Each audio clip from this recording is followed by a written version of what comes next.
Three. Hello, everyone. You are listening to the C Squared podcast with Corey and Curtis. Today, we are joined by Aaron Lupton of Morgue, metal music journalist, just all around journalist, horror aficionado. So it might get a little bit spooky. But before we get too far into things, I do just want to say thank you so much for joining us today. We really appreciate you coming on the show. Thanks a lot, guys. Great to be here. So, Aaron, just to start off, can you give us like the nutshell mini version of who you are, what you do, kind of thing? Well, my name's Aaron Lupton, and the reason why I guess I'm on this podcast is, my somewhat life as a writer, as a music journalist and horror journalist. It's really a bit more of a side life for me, a second life, I guess. And so, I guess I'm just here because of my long-standing association with Morgue magazine. That's where I do most of my writing. And I've done a little bit of book writing as well recently on horror soundtrack music and soundtrack music in general. Good. Yep. Oh, yeah, I'm just waiting for you to have a follow-up because you always have a follow-up, Curtis. Is this like the one time you don't have a follow-up? If you guys want, you can also just like press the Aaron Lupton talk button, and then I'll just and just talk to you guys. But I know you guys probably want this to be a bit more structured and not have me meandering all over the place because that's what we do on this podcast. We meander. Mm-hmm. But how did you get started in music writing and then transition to Morgue? Well, music writing was so I guess I started that, I don't know, I was pretty young. Must have been about 20 years old or something like that, and I'm 44 now, and mostly just kind of writing for punk zines and stuff like that. You're writing for free CDs, right? Because of course, when you're 20 years old, you still are buying everything in a physical format, and you still had to go to the store to find music, right? There's always like, I grew up in a somewhat small city in Canada, Sudbury, Ontario, and it wasn't exactly like the mecca of culture, shall we say, not like a Toronto. Spot. What's that? That it wasn't the happening spot? It was not a happening spot. So there was no cool record stores or anything like that. So music kind of got back to Sudbury because there'd always be some guy that went to Toronto with his family, and they went to one of the big stores and bought a bunch of like punk CDs or something like that, or cassettes even. And so I didn't grow up with like a ton of money. Like I wasn't poor, but I definitely didn't have a lot of money. So just getting free CDs was like a really big deal. And my CD collection went from like 10 and a bunch of dubbed cassettes to like literally thousands of free CDs. So that was kind of cool. And I wrote for a hardcore magazine for a little while. I remember I was big into punk and hardcore. That was mostly what I kind of grew up on. And where Morgue came along, actually, so again, this is like, I could make this story as long as you want. I think really what it was for someone that came from punk and hardcore music, punk and hardcore is always affiliated with like the politics of it, right? And so definitely that's going to be really appealing to young people, because young people tend to be a bit more idealistic. They tend to be left of center. They tend to identify with the underdog and that type of thing. And so the politics of punk and hardcore really appealed to me. But the thing is that as it kind of went along, especially in the hardcore scene, it got a little weird where it sort of kind of became like this competition, almost sort of like who's the best person, or who's the most moral person, or who's the person that's doing the least wrong things. And it kind of got exhausting to the point where you're sort of like, I don't even know if I like this anymore. Like, I always feel like I'm doing something wrong or doing something bad. So believe it or not, the Misfits is something I got into a bit later. I wasn't like into the Misfits until I was about 19 or something like that. And the reason it appealed to me was because the music was really cool, like this weird sort of very poppy version of the Ramones, but all the songs were almost like death metal lyrics or something like that. You know what I mean? Like they were really nasty and brutal. So that really appealed to me. And I got so obsessed with the Misfits that I just burned myself out on them after listening to them for so many years. It got to the point where I was like taking my Misfits CDs and like putting them on cassette, but putting the songs in a different order just so I could listen to the album in a different way. And after I burned myself out on them, you start discovering other horror music. Like, there was the Undead, that was Bobby Steele's band, one of the original guitarists for the Misfits. There was a band from Hamilton where I live now called Razor Eater. Almost no one would have heard of them, but they were kind of similar to that in the sense it was kind of poppy music that was horror themed. And I was always searching for more horror themed music. So with Rue Morgue, I first got into Rue Morgue by just writing one movie review for them. And there's a whole story behind Rue Morgue that we'll probably get into in a little bit. But what was cool about Rue Morgue is that, you know, I grew up as a horror fan on Fangoria magazine. That was sort of like the Bible of horror world. But the thing with Fangoria is that it was only really good because it was the only real horror magazine out there that was treating the horror genre with respect and excitement and everything like that, right? Yeah. But the content editorial wise of Fangoria was really just, here's the next 6 horror movies that are coming out. Here's the next 8 horror movies that are coming out. And they're always good. Like, it didn't matter if the movie was like the worst movie that no horror fan would ever like. It was always being written about as though it's going to be the best horror movie that you've ever seen. So after a while, there's this kind of, you know, dishonesty with the magazine where you don't feel that they're really treating the readers with respect. So the appeal of Rue Morgue was that, first of all, it was from Toronto where I was living at the time. And it was very DIY when it first started. But first of all, it had a much more critical approach, not just in the sense that not everything got a good review. In fact, a lot of things got really scathing and bad reviews, but it's also, it was the selection of the content. It was the selection of what's being covered. Certain movies, they would just say, well, we're not going to cover that because it's not even worth talking about, right? So that was a real paradigm shift for that magazine. And the other thing about it is that it wasn't focused exclusively on films. Obviously, if you're into horror, you know, the number one thing that you're into is horror movies. And I think that's always going to be the case. People are always going to be most excited about horror movies over things like horror, even horror books or anything like that. But Rue Morgue took the approach of horror is not just a genre, it's an aesthetic. And this aesthetic applies itself to different mediums across, you know, pop culture. So they're covering horror movies, but they're also covering horror comics, horror books, horror merchandise. And then the coolest thing was fairly early on in the magazine's history, they came up with a music section. So that gets back to my original point about me searching out for horror themed bands and horror themed music. This was like the most exciting thing in the world for me. Oh my God, a horror magazine has a music section. So I had written a couple of movie reviews, but I really wanted to get into that music section. And Rod Godino, who's the owner of the magazine, was basically doing most of the writing himself when it first started. And he was reviewing all the music because he had a background in music journalism.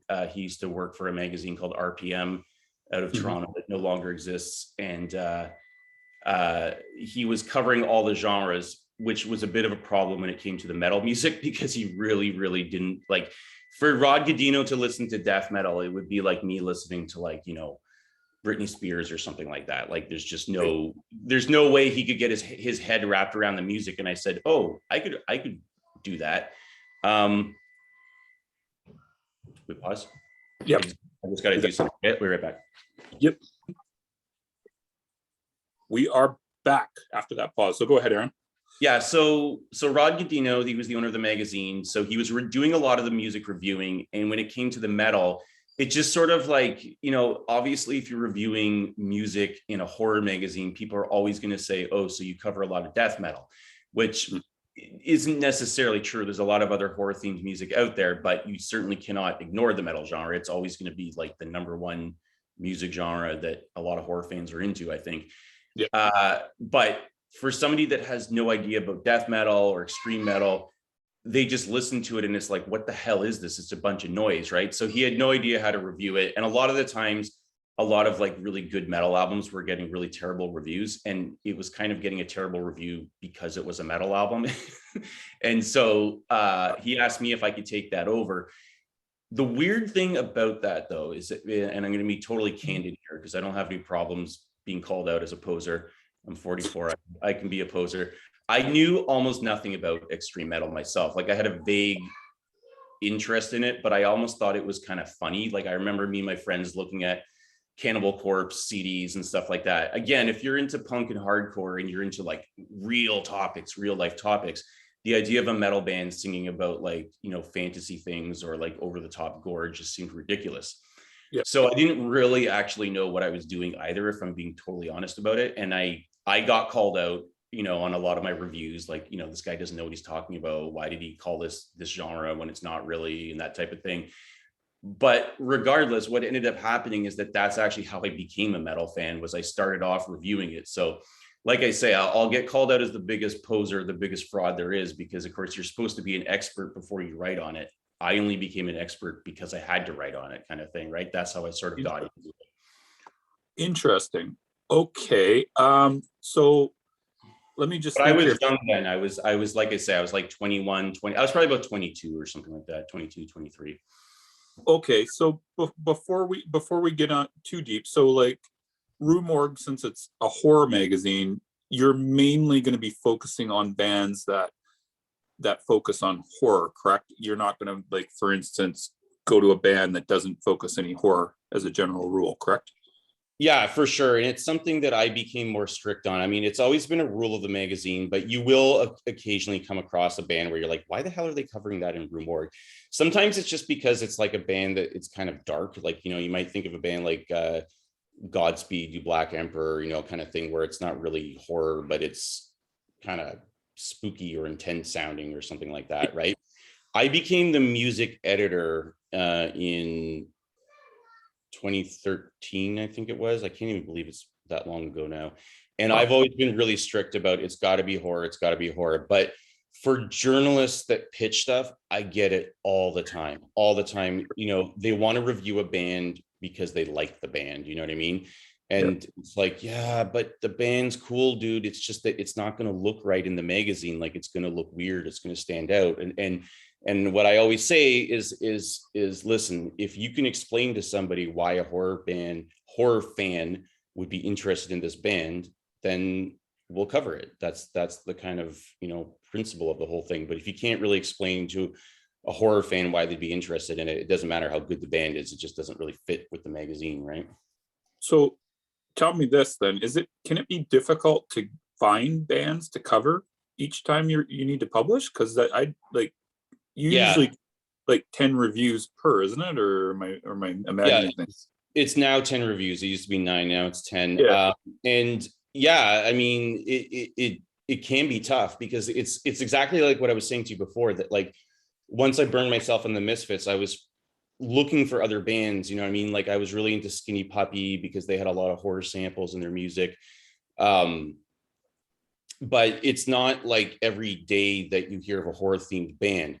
But here's the thing is that, I don't know, it's kind of weird. Like, this might sound kind of arrogant, but I almost think that because the magazine exists, that's one of the reasons why there's more and more horror themed bands that come out. Like people, when artists see that there's an actual platform and an actual place where they could be reviewed and could be featured, or they read about other bands, they want to do it. The other thing is that I think horror fans are generally very creative people, right? So yes, they're consumers for sure. They're major consumers. They want to buy every horror themed merchandise there is, but they're also creative people and they want to start bands. They love horror so much that they don't want to just play surf music. They want to play spooky surf music, you know, that kind of thing. And, you know, I mean, the magazine is pretty well known now, I think. And my inbox gets flooded, but, you know, yes, sometimes you got to stretch the boundaries a little bit. That's where the metal genre really comes in handy. If I need to round out the section, there's always going to be some horror themed metal bands, as long as they're singing about. But again, even there, I'm kind of strict, right? Like if you're just singing about like Satanism or like, you know, God sucks or whatever, then to me that's not really horror. It's got to be something that's more, you know, founded in the horror genre, founded in fear in some way. Well, can you give a quick example of like a band that you would consider to be that, just so people got an idea of what you mean by that? Like horror themed bands? Yeah, well, just like a band that may not be necessarily a horror theme, but who you would cover, like a type of band like that. Well, I mean, if I'm going to stretch the boundaries a little bit, I think in the last issue I did a feature on, and I don't know if I'm pronouncing it totally correctly, Kaelin Mikla. Do you know who they are? I don't They're think so. from Iceland, and they are really more of a synth band, like an electronic band, but they're promoted by the metal publicists because they play with metal bands and they use a lot of metal imagery. And I you know, I don't think that like they use a lot of, black metal imagery, and I don't think that black metal in and of itself is necessarily horror. It's often sort of more like ideology kind of thing, but I like the whole, this sort of like gothic, sort of dark, evil imagery that they use, kind of thing. Like there's a definite like kind of spooky aesthetic to it. So even though Kaelin Mikla, I'm sure, would not consider themselves to be a horror band, there's enough horror artwork and enough horror imagery within their topics. They use a lot of sort of like old dark folklore and that sort of thing. Yeah. But even kind of stretching the boundaries a little bit. Fair enough. I think I'm done on that one. Corey, do you have a follow-up on that? I do not have a follow-up on that, but it kind of leads into the next question, which goes into pitching. So when somebody is pitching you, how do people kind of stand out? Because if your inbox is anything like mine, it's going to be completely bonkers. Oh yeah, it's insane. And I mean, like, as far as getting pitches goes, I mean, there are certain publicists, and obviously we're not going to talk about anyone specifically here, but it's like the same email every single time. You're going to like them because they sound like this band. You're going to like them because they sound like this band. That has nothing to do with it. It has nothing to do with what band they sound like. I don't care, right? What I need is an actual tie-in to the horror genre. I think you guys had Natalie Camillo. Yep. I don't know how to pronounce her name. She's actually quite good at that. Like she doesn't just send me like a blank press release. She kind of like puts a little paragraph in terms of like, it's connected to, and they have a few songs that are based on these horror films or something like that, or that were inspired by these horror films, or they make a point of saying it's based on like H.P. Lovecraft, which is a major source of inspiration in the metal genre. Like I feel like almost every issue we have one Lovecraft themed metal band in there, right? But those types of things, that's what gets it noticed, right? If it's just a blank press release, I still read through them if there's something about the band's name or the album name that kind of catches my attention. But you're probably like me, you cannot read every single press release that comes across your desk.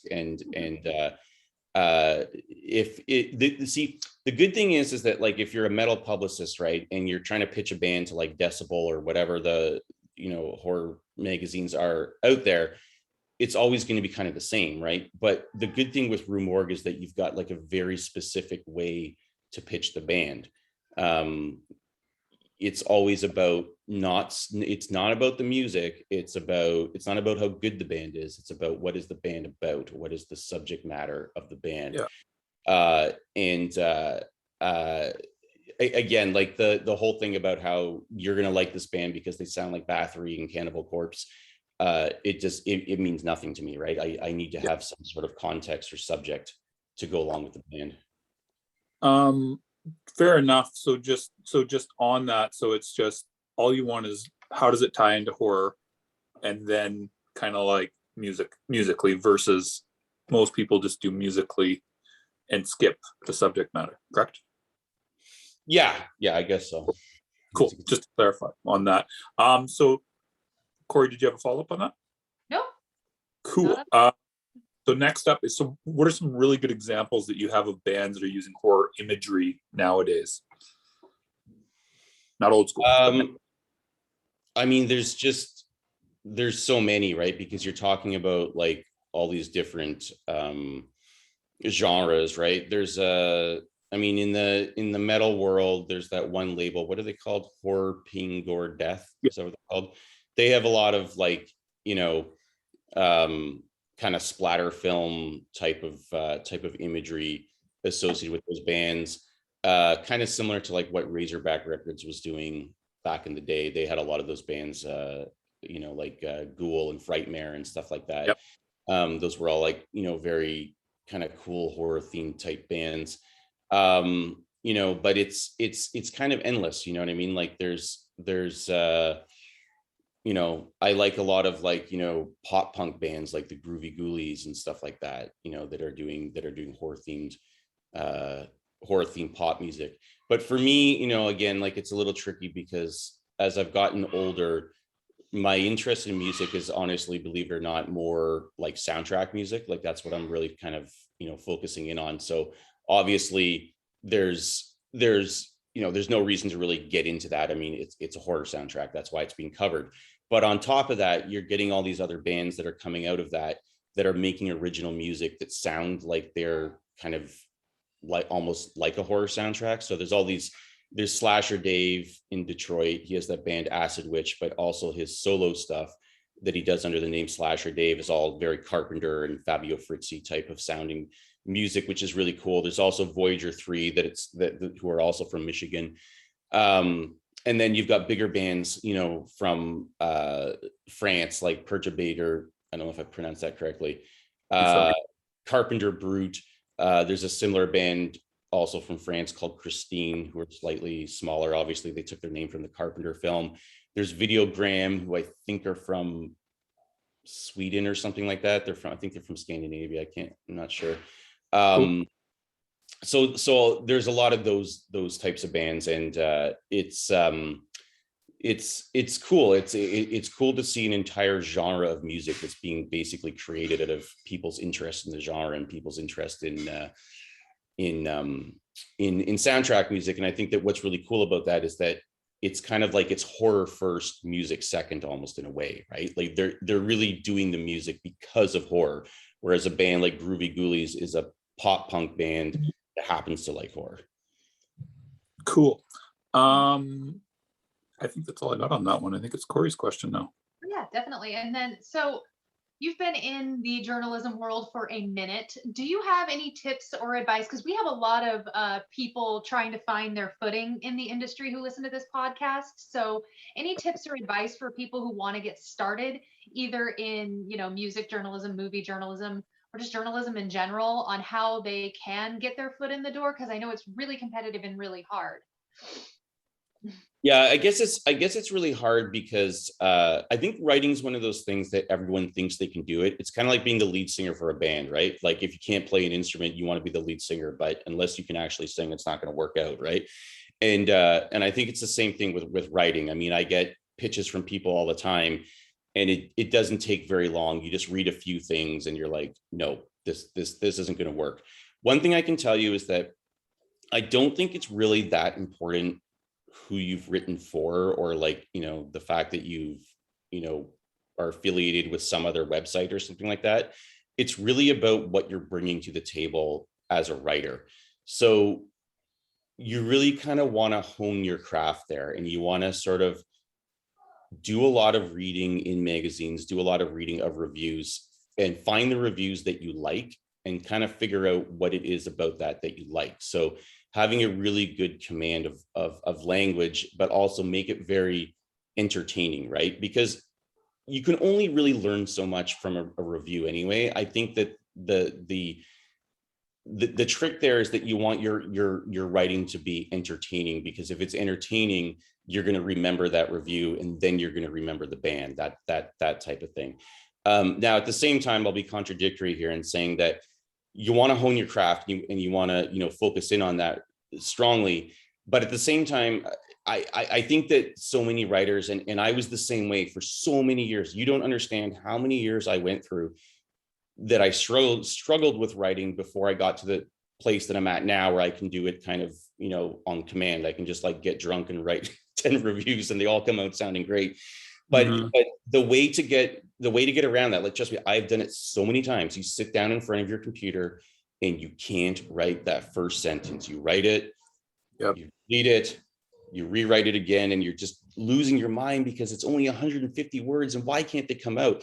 It comes out when you stop caring so much. You have to relax. You got to relax and just have fun with it. And honestly, just start writing. Just put those words on the piece of paper, and trust me, it will start to come out naturally the more that you do that. Cool. Awesome. Do we have anything else? Oh, hey, what's up, buddy? right now. All So right.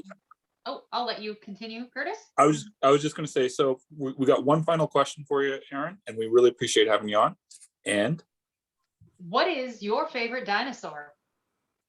Well, I hate to be totally boring, but I'm going to say Tyrannosaurus Rex, and that's because guess what? It's my son's favorite dinosaur.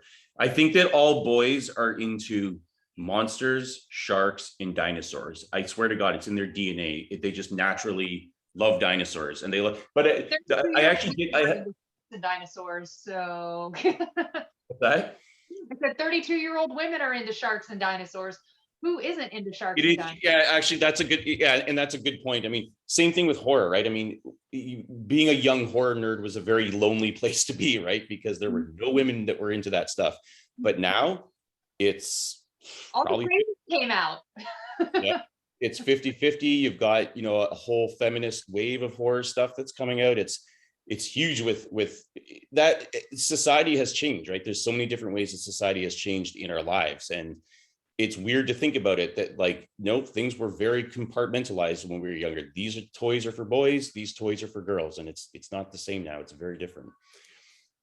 So I had a better answer for that dinosaur question though, but I honestly, I can't remember the name of the dinosaur. It's kind of low to the ground and it starts with a P, I'm pretty sure. P. And it's got like a shell kind of on its back. Oh, I know what one you're talking about. Hang on a second. I'm gonna Google this, dang it, because I know this one. Ankylosaurus, the one that's got like a club on its tail. Yeah. On the back. Because I liked it when I was a kid. I liked it. I don't know why. I thought it was cute or something like that. Cool. Yeah. So for the very final question, actually, so what's your favorite horror movie of the last year or two, Aaron? Favorite horror movie of the last year or two, man. Well, I mean, I don't know, like a lot of horror stuff kind of, you know, there wasn't a lot of movies during the pandemic, although I certainly burnt myself out on Netflix a lot.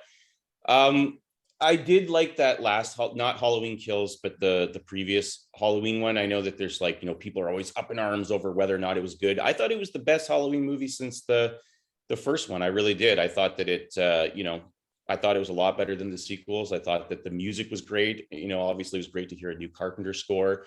And they found the right way to bring in all the Halloween nostalgia without kind of like making it too over the top and to nudge, wink, wink. The Halloween Kills I thought was fucking terrible. I thought that was just awful. I don't even understand how they went from such a good film to such a bad film. But Halloween Kills was kind of like the opposite of the first one, where all the nostalgia stuff is so over the top and in your face. It's kind of embarrassing. Fair enough. All right. With that, I think we're done. So party on, Corey. Party on, guys.